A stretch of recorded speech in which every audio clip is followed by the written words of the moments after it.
In CloudBolt, if you would like to have multiple orders for servers, there are two ways to do it out of box. The first way, you can add the quantity environment, the quantity parameter, and once that's added, you can pick a quantity, you can limit it.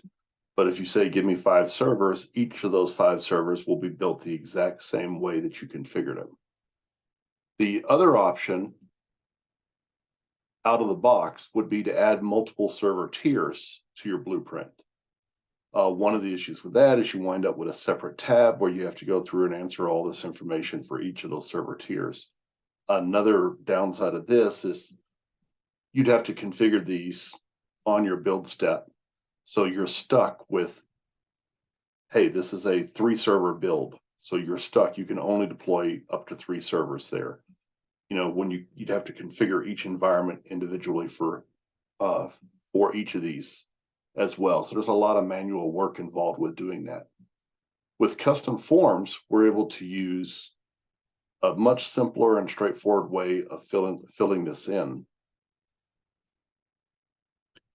This is an example of using action inputs to determine generated options list for parameters. So here we're on a dynamic panel for the server information. So now I don't have to predefine my environments in there. I can just say, hey, I need to deploy a server to this environment. We pick which operating system in this environment is allowed. So this one will be a CentOS. We fill in all of our required parameters. Then we get the networks that are configured for the environment. So we grab that network. Now, if we want to add another server, we just click Add New, and we get a new dynamic panel. And in this new panel, we can configure. Notice we could pick a different one if we wanted to, a different environment. So this one will deploy a Windows system. So we have one Linux and one Windows system being deployed.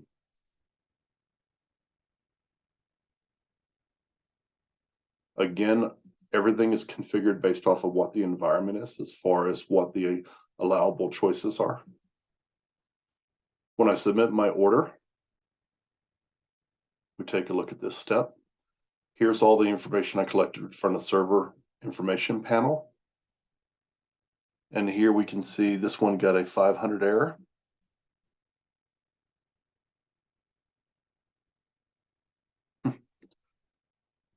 Because this one exceeded my group quota. The same for this one.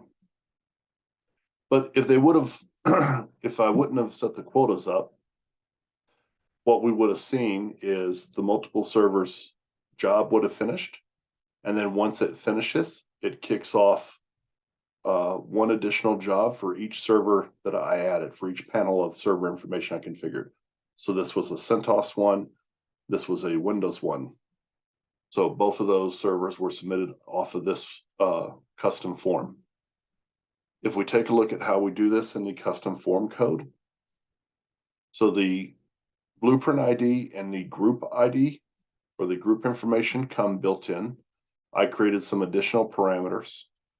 Here is the action inputs and the generated choices from those. If we take a look at how those are done,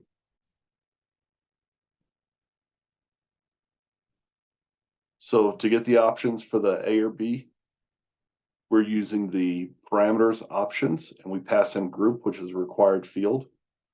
The output of this one is going to be stored in a parameter called customer A.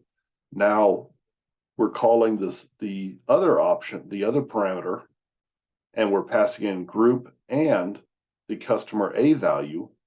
And this allows us to say, whatever the value of this one we clicked, that we return, A123 or B123. So those are using built-in CloudBolt API parameters.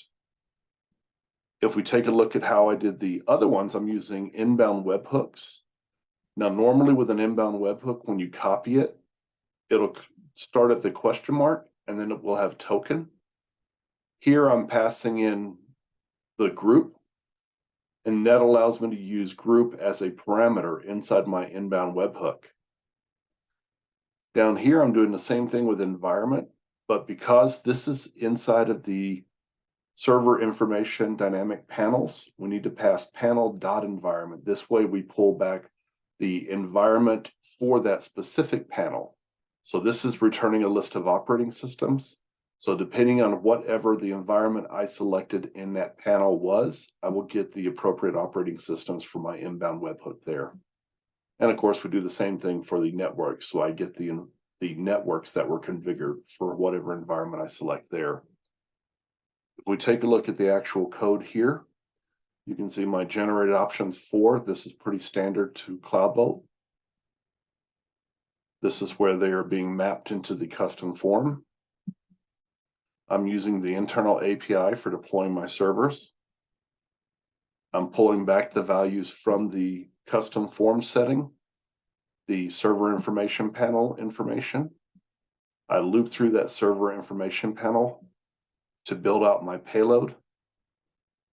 And then once the payload is completed, I will pass that payload to my custom server deployment blueprint. So for each server I select, I will kick off one custom server blueprint deployment automatically.